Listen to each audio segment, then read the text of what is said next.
friends, how are we doing today? We are going to talk about Miss Lori Vallow. Again, we cannot get enough of her.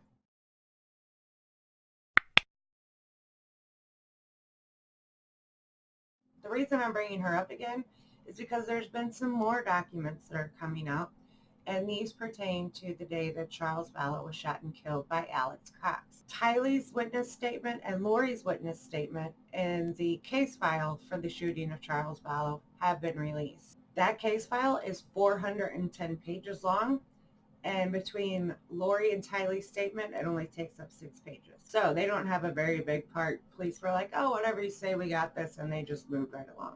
Now, as we look at the pages that we have of this case file, you'll notice they were printed on January 2nd, which means not long after this case got rolling and police started investigating Lori and seeing all these mysterious things, they immediately printed this case file and they wanted to know what the hell was happening. I'm sure investigators want to go back in time and totally investigate this in a whole new light with a whole new perspective.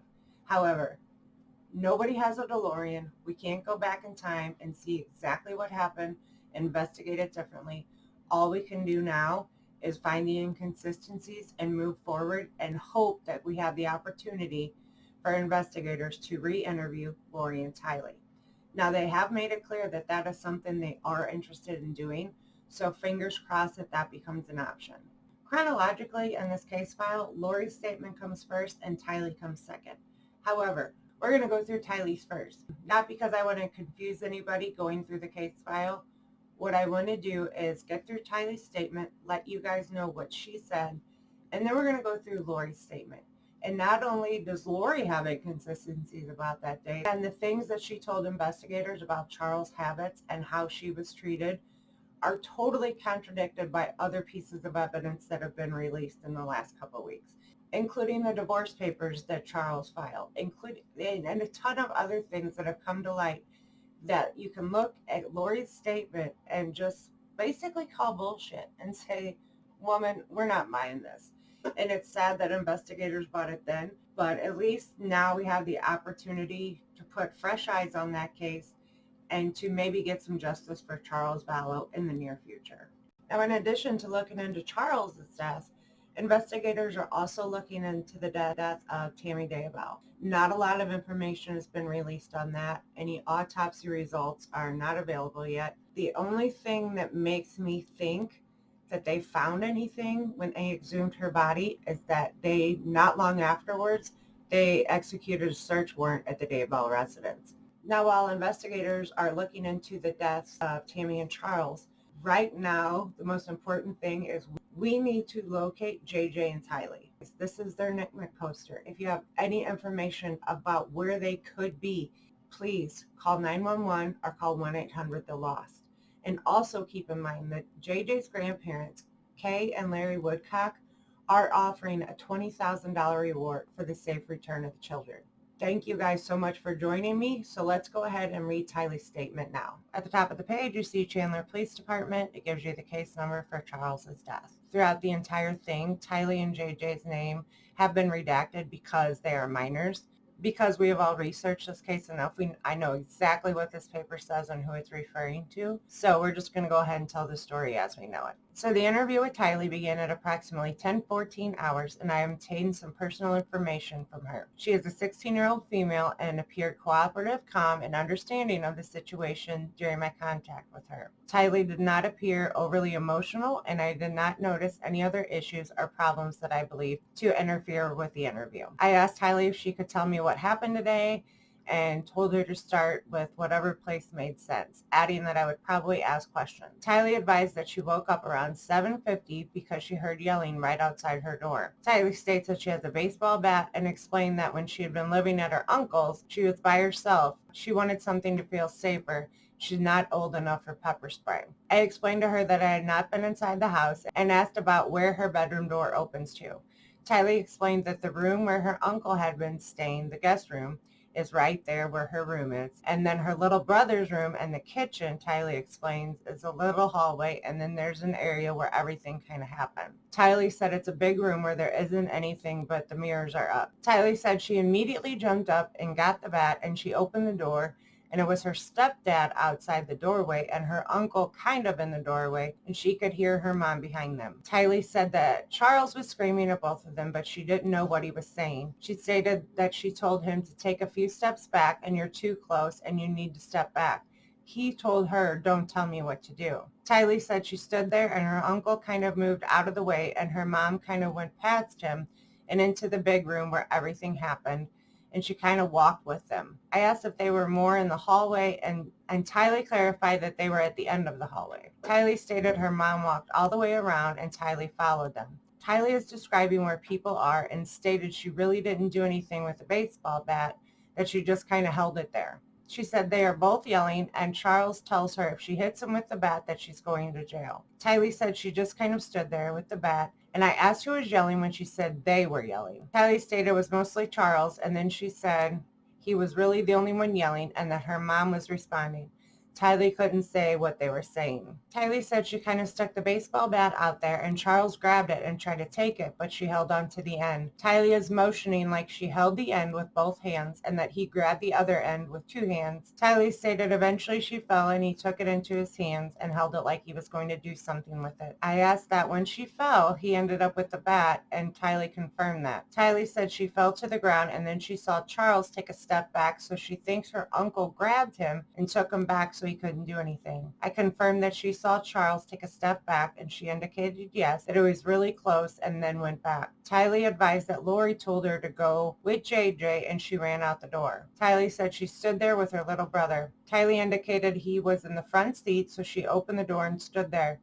Tylee advised he tried to get out and she kept him there in the car. Tylee said eventually Lori came out and they left from there. So that's Tylee's statement. Now that's page 82 of 410. So next we're going to get into Lori's statement. I'm going to do my damnedest to read it in its entirety and then comment on it later, but I cannot guarantee you that's going to happen because her statement is just frustrating, ridiculous, and absolutely not true. The interview with Lori began at approximately 9:43 hours after Lori used the restroom. I obtained some personal information from Lori initially and confirmed that Lori lived at the residence where the incident occurred. I asked Lori to tell me what happened, starting at what worked for her, and I would probably ask questions. Lori stated she had moved into this house 3 weeks ago because Charles had offered to get the house here where her family was and indicated they had been in Houston. Lori advised that they had decided to separate and her husband had said he would get a house for her and JJ. Lori stated that Charles was all about JJ, but it was never about Tylee. Lori advised they had adopted JJ together, and JJ was actually her husband's great nephew, had been a drug baby. Lori advised that her husband travels all the time for business and he is always back and forth. Lori said her husband came for the first time when she first moved from Houston and brought her some things and hadn't been back, but it's all these threats. Lori mentioned it was on her phone all the time, and I asked about the threats. Lori said I would have to see them, but he was always mad at her. Lori said he didn't want a divorce, but she didn't like him and didn't want to deal with him. Lori said they had been married for 14 years, and she has dealt with it for 14 years, and he has always been horrible to her, pointing to the room where Tylee was. Lori said he was always getting into huge fights with Tylee, and it was a lot of things. Lori said he told her all of a sudden he was coming Wednesday night, and he wanted to see JJ. Lori indicated that she told him that she would never keep JJ from him, that he could come see JJ whenever he wanted, take him to school, whatever. I asked about when she had initially left and that he had said he was going to buy her a house, and Lori corrected me. Charles had said he was going to rent her a house, and she indicated all of her family is here. Lori advised they lived here for a long time, and then he moved to Houston. Lori advised they were there with their son, and their son didn't have anything, didn't have a school or services or anything. Lori indicated her husband ripped their son out of school and said they were moving, and Lori advised she didn't go with them at first. Lori said Charles took their son and Lori let him take their son and she didn't file anything. Lori then advised that Charles filed something and told Lori that she was only going to get supervised visits because she was crazy. Lori said she just didn't talk to him for like 30 days and let him take care of their son to let Charles see what she had been doing for the last 7 years. Lori mentioned that she has other kids and has grandkids. But what Lori forgot to mention is that when she was gone for 30 days, she took $35,000 out of their business account. But I guess she didn't think that was important. But don't worry, she's not crazy. Told you I was going to try. Lori seemed annoyed that he had threatened she would only have supervised visits of her child, and mentioned that she left him to take care of the child for 30 days for him to see what it was like, and she knew he would be begging her to pick him up, which she stated he did. Lori stated he asked her to come back, so Lori moved with them to Houston for the family. Lori said Tylee went with her, and they left everything to go to Houston. Lori talked about the problems with getting services for their son and talked about how her husband didn't do anything. Lori indicated her husband hadn't been here in a couple weeks, and he had been nasty when he was here. Lori advised he travels for work, and he had got back to the Houston house. Lori stated he contacted her and said he was coming Wednesday night, and he was going to pick JJ up and take him to school Thursday, and then pick him up Thursday and take him Friday. Lori appeared fine with what she stated. She told him that he couldn't come stay at the house because he wouldn't get along with Tylee. Lori stated that Tylee is a minor and she lives there, and he gets in huge fights with her, and Tylee hates him. Lori told him that he couldn't stay at the house and she would book him a hotel. Lori advised he stays in hotels all the time when he travels for work, and the business pays for it, so Lori told him that she would book him a hotel nearby. We talked briefly about what he does for a living and where he travels, mentioning that they had lived in Hawaii. Lori stated his job gives him freedom so he doesn't have to stay home every day and take care of a special needs child. Oh my God, this woman. Lori indicated that she does that, mentioning she was a single mom before they got married. Lori stated she has 2 kids and he had 2 kids, and they got married and tried to make a family. Boy, this woman is good at playing the victim. Oh my God. The final paragraph on page 78 says, Lori indicated her husband had told her that he was coming last night, and Lori told him he couldn't stay at the house and she would get him a hotel. Lori stated that JJ does go to school all day, and she talked about how she is just getting his services back. Lori talked about how JJ had been a nightmare because her husband ripped JJ out of his routine and mentioned that he only thinks of himself. Lori described how JJ freaks out when he finds out his dad is coming because he associates when dad took him to Houston. So Lori didn't tell JJ he was coming. Lori stated he didn't bother her last night, which she was kind of surprised about because she was expecting kind of an ambush, that he would just come over and be mean. Lori was expecting him to say that it was his house and he was on the lease so he could stay there kind of thing. Lori said that is his macho kind of attitude. Lori stated he came this morning and she was getting JJ ready. I confirmed that he came last night and she indicated yes, but she didn't hear from him except he texted her to say he would be there at 7:30 to pick up JJ. Lori said it was okay and that it was good because she didn't hear from him again. Lori said he came over in the morning and he was banging on the door. Lori said, here we go. She was just trying to be nice and had JJ's stuff ready for school. I asked what time he got there, and Lori stated he would be there around 7:30, but it was more like 7:40, 7:35-ish, but she wasn't sure. Lori remembers looking at the clock at 7:30 and indicated he is usually very punctual. Lori said JJ acknowledged Dad, and then he ran to her and stated he wasn't taking him to school. Lori was telling JJ that it was okay and Daddy could drive him to school, and she was just trying to make things calm. Lori said Charles was just being real smirky and real jerky to her, so Lori was ignoring him. I asked if Lori's brother lives there with them, and Lori advised no. Lori said her brother had stayed there last night because Lori was worried Charles would come over and cause trouble with her. Lori said she just wanted someone else there. She wanted her brother there. Lori said she trusts her brother.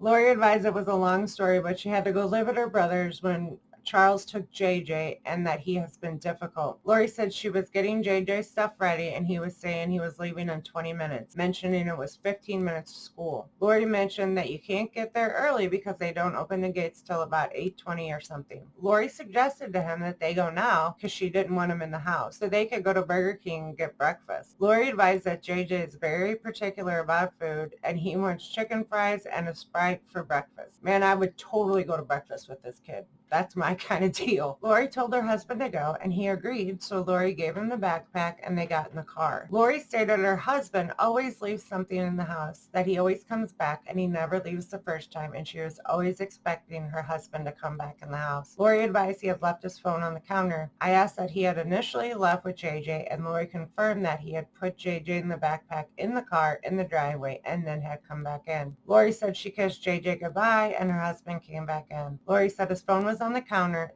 and then Lori had his phone. He told Lori to give him his phone, and she told him, why don't you show me your texts that you've been texting? Lori said he's been acting really weird, like he's been plotting something. Lori questions as to why he was in town, and then brought up that he's been talking to her other brother who came into town at the same time. Lori advised she hasn't talked to her other brother Adam in a long time, and that her husband was texting him, and she was questioning as to why they talk and if they talk. Lori said her husband has been saying all these texts like you're going down and such, and that he is blaming her for their marriage breaking up and other marriages around them, calling her a destroyer of families.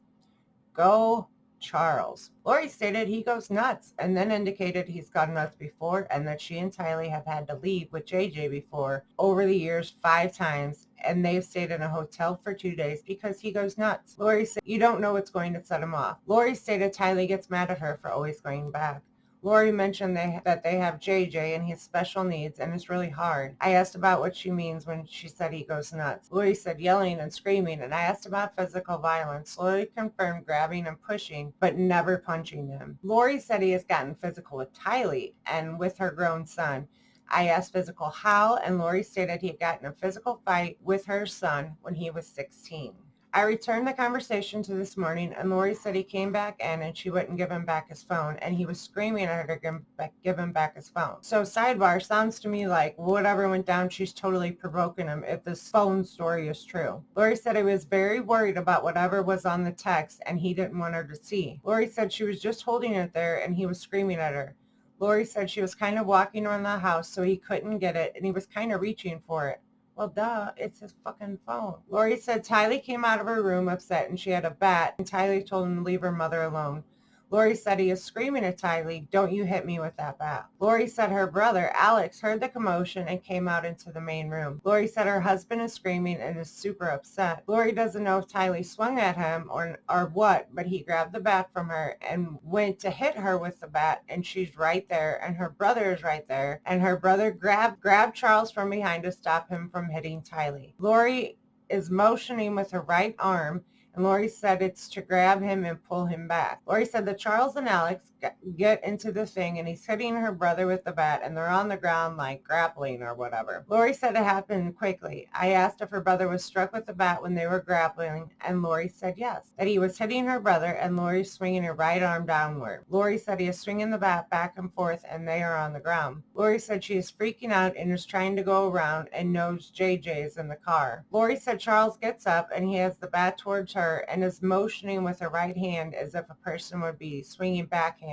Lori said she's going around the other side because she's trying to get out of his range so he couldn't hit her. Lori begins to say she told Tylee. Lori then explains that Tylee is on the ground because when Charles took the bat from her, she fell back.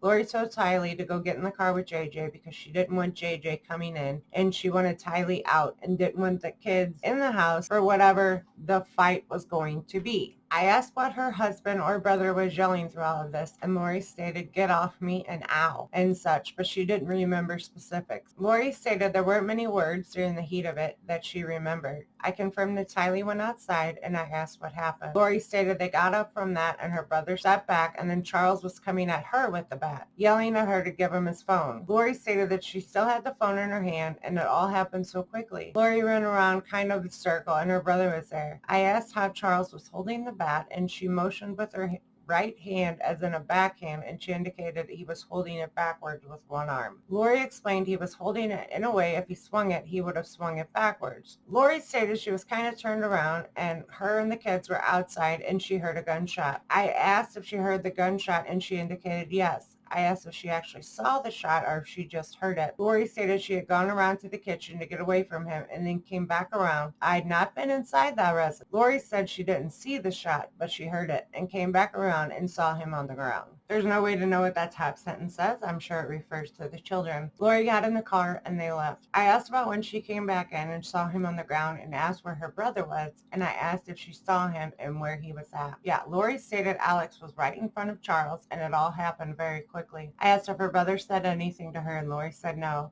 They were both in shock. Lori went out to check on the kids and was going to come back in maybe, but she didn't. Lori stated she was in the car for a minute and she was wondering what to do, and she didn't know what to do. JJ was in the car and Tylee was freaking out. She decided to take him to school and away from the scene. I asked, indicating she might not know this, but asked if she knew at what point her brother had the gun. I asked if he had got it when they got in their first fight, or did he have to go get it, or if she knew that. Lori stated she didn't know. I started to ask another question, and then Lori stated she never saw him leave the room, but it was all so fast. I asked if her brother normally carried a gun. Lori said he's a gun person, that he has guns. I asked if she knew that he had a gun with him when he came over, and Lori stated no, but that she wouldn't be surprised if he did because he's professional with guns. I asked if at any time when Lori was trying to get away and when she heard the shot, I asked prior to that if she remembered Charles or Alex saying anything. Lori thought about it and stated no. I asked if there was anything else that I didn't ask about and we didn't cover that was important.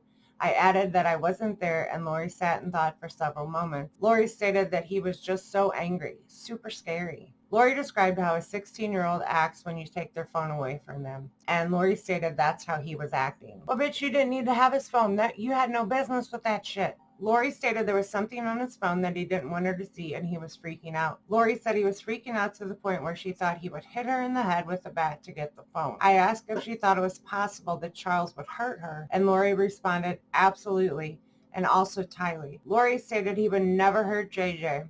Lori then added that he did hurt Alex. Lori stated he was going ballistic, and it was bad. I indicated I was going to speak with Tylee, but to make sure to let me know if there was anything else.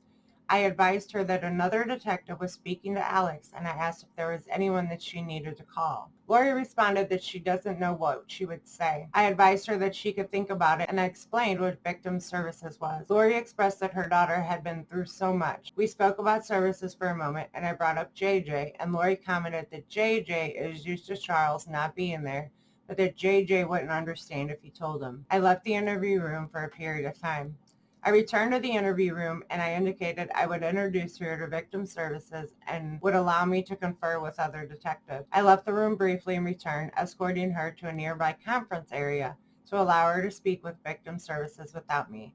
This concluded the interview. So my tongue is bleeding from not being able to say what I wanted to say. For the few times I did spot off, I do apologize. I hope you got the gist of those documents.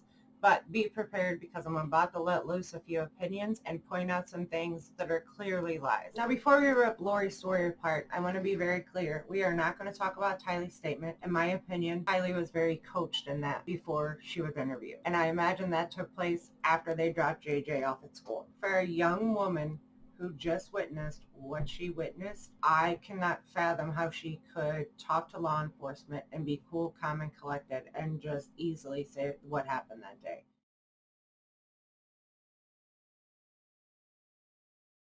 What happened today? How did it get to this? I don't know, he was enraged. What's going on? What happened? Oh, he was talking with my sister earlier. No, what happened today, though?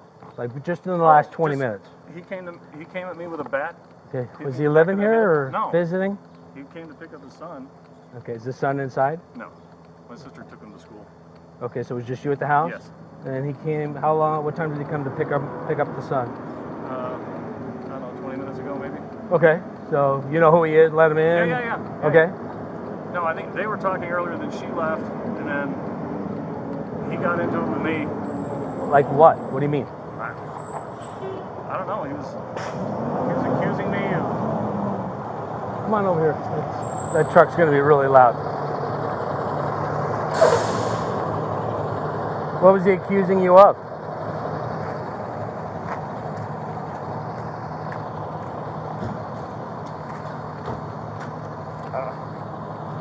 He was just yelling at me. Okay, what was he yelling at you about? About my sister because I've broken up a tussle with them earlier. And he told me not to interfere anymore with them or I'd pay. And he came at me with a bat. Okay, so he showed up in the house with a bat in his hand? No. Okay, so... There was a scuffle earlier with my sister and my niece. My niece got involved. About earlier meaning earlier this week, earlier No, this morning? just this morning, before they left. Before your wife left? My sister. Before your sister left? Yeah. Okay, who lives here with you? Nobody. I don't live here. My sister lives here and my niece lives here. And you're just visiting? I was visiting for the night. Okay, so you're over here visiting your sister and your niece. Yes. Okay, and there was a tussle between your sister and her husband. Yes. And does the husband live here or no? No. Okay. He lives in Houston. Okay, is he an ex-husband or just current husband? They're working on that. Gotcha. So at some point earlier today, they get into some type of domestic? Yeah, just this morning, then they left, and then he came at me. They left meaning who? Both of parties? Yeah, my sister took my niece and my nephew. Okay, so they left. To create some space for him, and then he came at me. Okay, but did he leave also? No. He stayed here? He stayed. So you guys are kind of talking in between or what? So it's just you and, Yes. and your brother-in-law? Yes. Okay. And kind of go through it. Did you say something like, hey, don't touch my sister, or yeah, yeah. Okay. And then he picked up the bat. Where was the bat at? In the living room. Yeah. Is this vehicle here? How did he get here? Is it here from Texas? No, that's my sister's car. I think he came in a rental car. I think my sister's in it. You think your sister's in the rental car? So you both, so you get in an argument? What is it over? Well, it was over my sister. He was getting physical with her, and so my niece came out with her bat, and then he took the bat away from her. Wait a minute, I thought you said your niece left. She did, but this is before. Okay, so before your sister and your niece left, Yeah. at some point your sister and her husband are arguing, Yes. verbal argument, and then your niece pulls out a bat? Well, it wasn't verbal. He was getting close, and she came out to defend my sister with her bat. Your niece? Yes. Okay. And then she poked at him, and then he took it away. Okay. And then I stepped in and told them they needed to separate. Right. So then my sister leaves with my niece. And how long ago did they leave? It's been like an hour, 10 minutes? 20 minutes maybe, I don't know. Okay. So not terribly long. No. Oh, okay. And then he's coming back at me, and he's still got the bat in his hand. I'm like, what are you doing? And where are you at it? Where are you both in the at? living room. Okay. And then I turned around, and he hit me in the back of the head with the bat. So I went to my room and got my gun. I always carry it. You went to your room, meaning the room you're staying in? Yeah. Okay, and you brought a gun with you? Yes. Do you always bring a gun? I have a concealed carry always. Okay. Just to be safe. I told him to put the bat down, and he wouldn't, and he came at me again. And the wife just showed up as well. So you told him to put the... Yes. So where are you at? Back Where are you at now? Did you stay in your bedroom? No. Okay, why didn't you stay just in your bedroom, close the door? Is that something you didn't think about, or? Didn't even occur to me.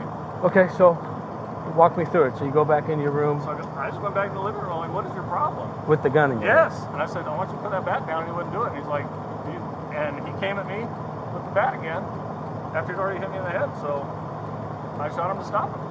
Okay, and then what happened? Are you working now? I'm on vacation this week. Well, what do you do for a living? Oh, I drive a truck. Second, where's the weapon at now? It's in the bedroom. So after you shot him, you put it back in the room, or? Yeah, I went back to the bedroom to get my phone. Okay. And what'd you do with your phone? It's right here. Okay. And then what'd you do once you put your gun back? Grabbed your phone. I cleaned my head up.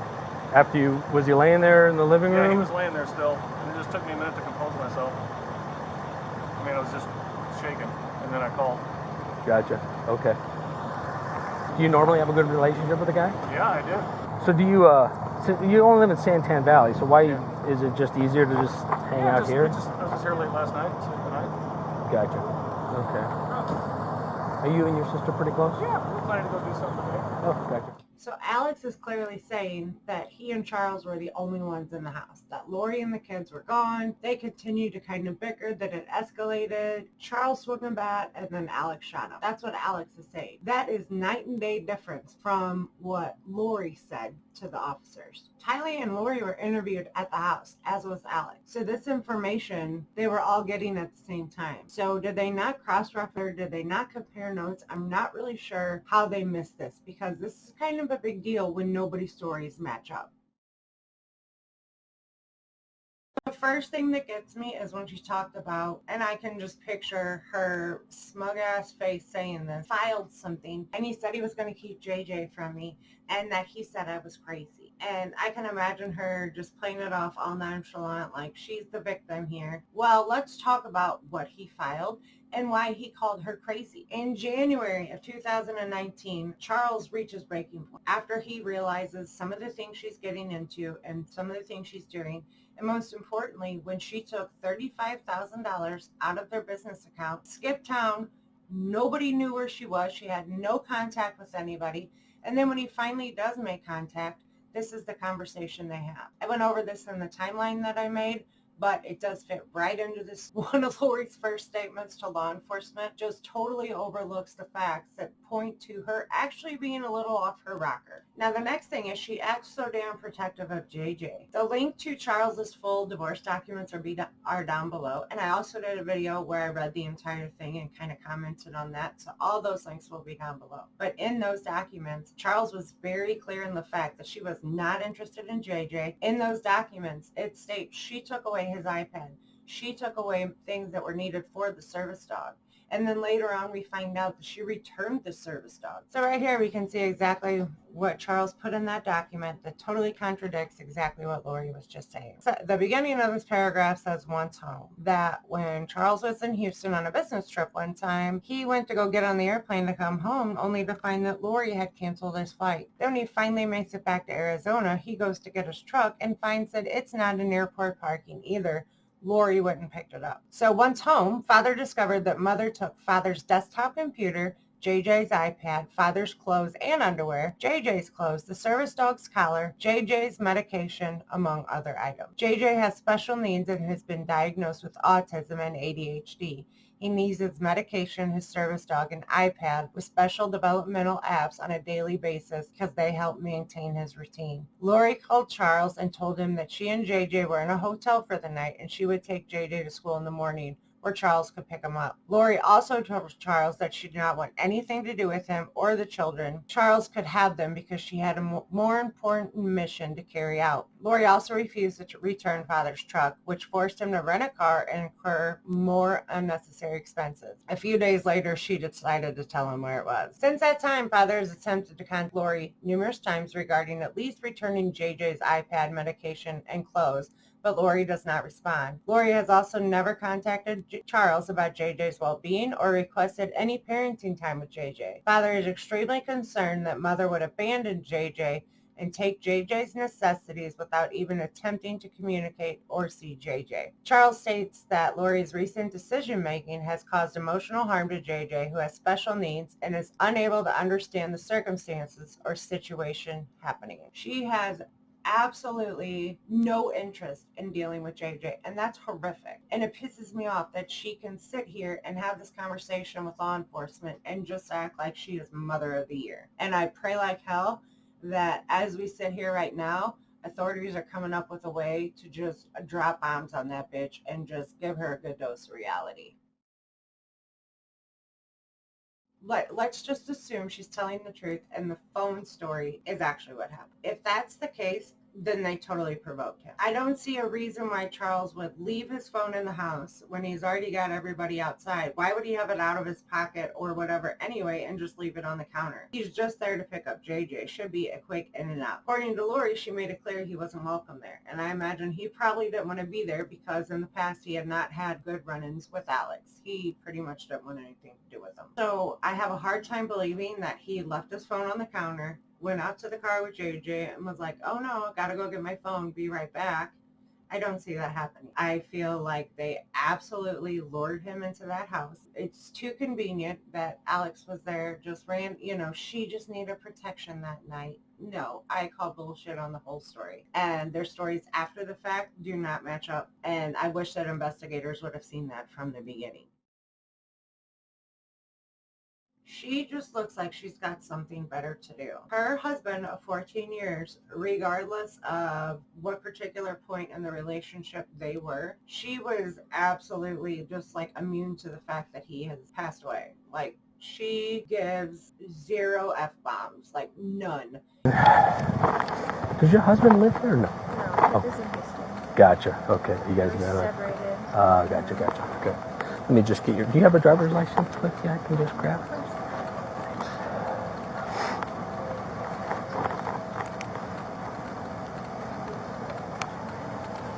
Thank you. How long have you guys lived here? I'm sorry? How long have you lived here? Like 3 weeks. Oh, geez. Yeah, okay. That's why the neighbors don't know us. Gotcha. Like, hi neighbor, sorry. Are you working at all? No. Okay. And you're still about 5'6", 120.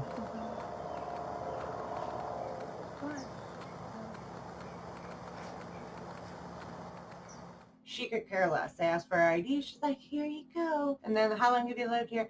Oh, I lived here 3 weeks. That's why we don't have furniture. And why are you smiling, you crazy bitch? I don't understand it. Then we find out through one of Kay and Larry Woodcock's press conferences, some family members found out via text the following day that Charles had passed away.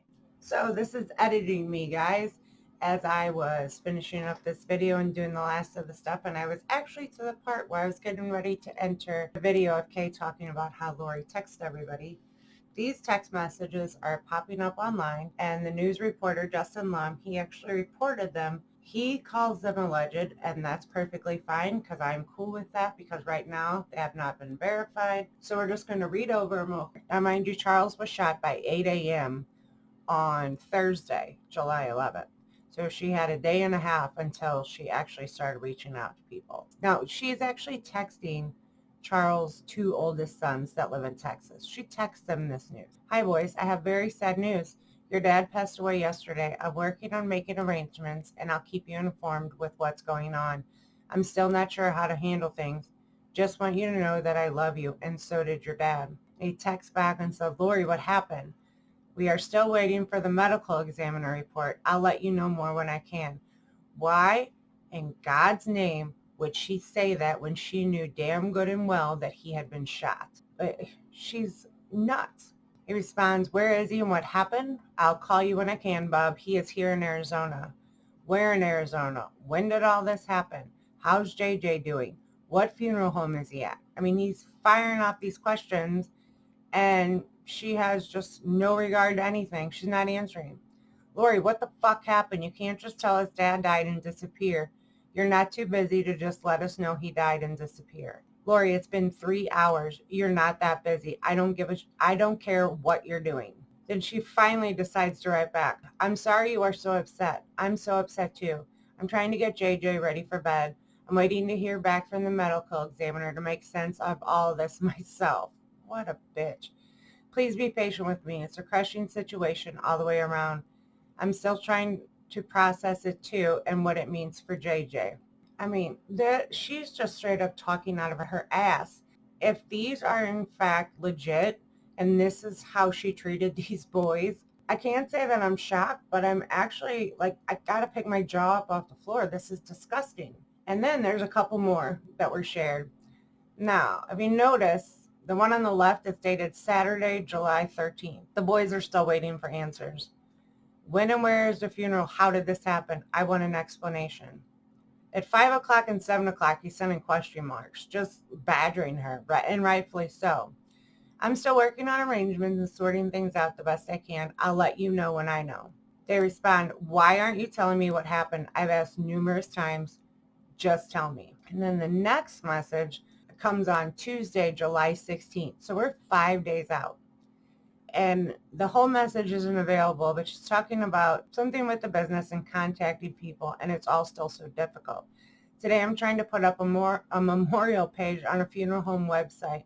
I'll send the link to you when I have it. I love you, and so does your dad. And he writes back, I appreciate this information, but I will ask these questions again because I still haven't been given an answer. What happened? When did it happen? How did it happen? Where is he now? Is there a funeral? When is it? Who have you told about his death? Give me all the information you have, please. My brother and I deserve to know. Part of me wants to hope that these are fake texts and they're not relevant to the case, but there's a huge part of me that is pretty confident this is some shit she would pull, and based on what Kay and Larry are about to tell us, it really falls right in line with that. What were you thinking when you heard about the death of her husband's and her brother? How do you put this together? When we knew it was a murder, we knew Charles's death wasn't a justifiable homicide for them. That we knew immediately when it was that was wrong. That's not what it was. So we were concerned at that point, highly concerned, and the fact that Lori had communicated to numerous people and to Charles prior to his death that she was done with Charles. JJ was too much for her, that she just wanted them out of her life. And that was back in January, and so a lot of things happened since. And then for Charles, that happened that day in Chandler. For that to happen, it's like they set him up. It was a setup from the go. Because it wasn't right. And then you move forward to Brandon's Boudreaux's attempted murder. Then that, and we didn't know at the time about Tammy's the paintball gun ordeal on the 9th, I believe, October, and then Tammy's passing on the 19th. That was just this whole thing, and we're on the inside, and we see these things going on, and as things happen, we're like, wait a minute, we're blown away. I mean, we'll tell our family, it's like there's a bunch of us Vallows, and so, and the Woodcocks and Lake Charles people, and so we're the ones that just try and funnel everything through us so we can, and we let everybody know things, and that has, for us to call our family and tell them these things, everybody's blown away. You can't comprehend it. You just can't. And there's a lot of this that I can't comprehend. Like I can't comprehend that Lori is refusing to say where the kids are. I mean, I just don't understand it. I never will. I quit trying to understand it because that's getting me nowhere. When did you realize something was wrong? When Charles, the day after, or a couple days after when we Charles found out was he killed. was murdered the next day. Yeah. We didn't know till the next day, the afternoon, when Lori texted Charles's two eldest sons in Texas and told them that their dad died and she was making the funeral arrangements. The way it was presented to the family is not normal in any way or circumstance. That was not normal.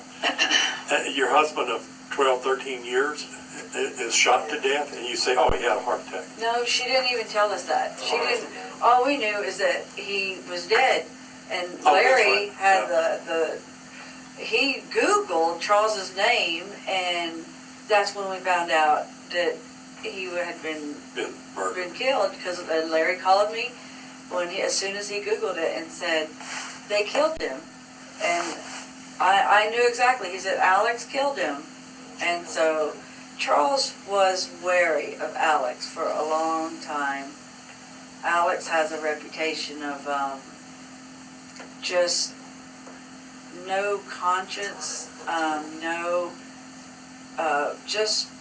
he would do things for Lori that were just, I'm one of 6 children, and I have, none of my brothers are going to go hurt somebody for me. Well, I mean, not within reason. And so this is just the strangest relationship. But again, I'm not in it. I don't know that. And right now that has nothing to do with finding the kids. This was no accident.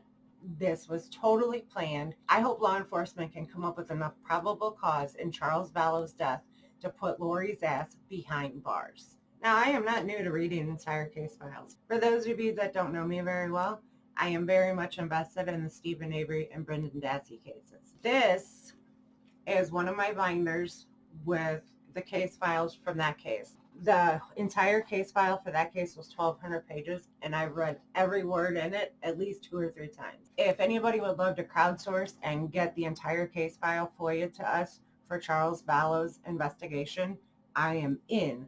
Like I said earlier, my email address is down below. All the links to my social media is on my About page. Hit me up. Let's figure out something. Not only would this like really just stick it to Lori, more importantly, this would get justice for Charles Vallow. This would get some sense of justice for his family. It's not going to bring him back. It's not going to change what happened, but people will be held accountable. Alex is no longer here, so this is going to fall on Lori, and that doesn't make me sad at all. I pointed out quite a few inconsistencies I see in Lori's statement. I have things to back up my opinion. Her story is nothing but a fabricated mess. It's something that she drummed up in her head, likely on the spot, because she probably forgot what her and Alex had figured out the night before as they conjured up this scheme. I'd like to know what you guys see.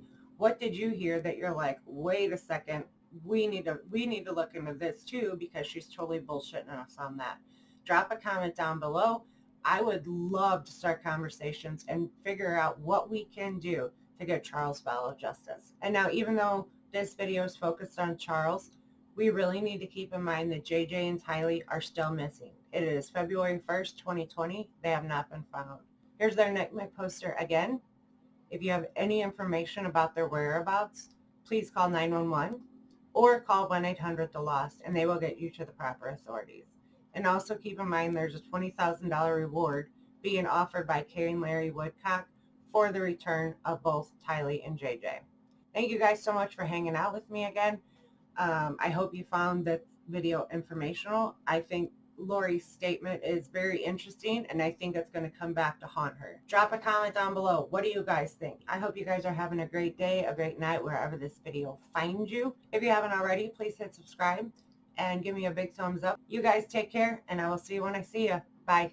Okay, guys, real quick before we go, I have a ton more questions about Charles Vallow's death, and I would really, really, really love to discuss them and hear what you guys think. So here's a few that I still on the tip of my tongue.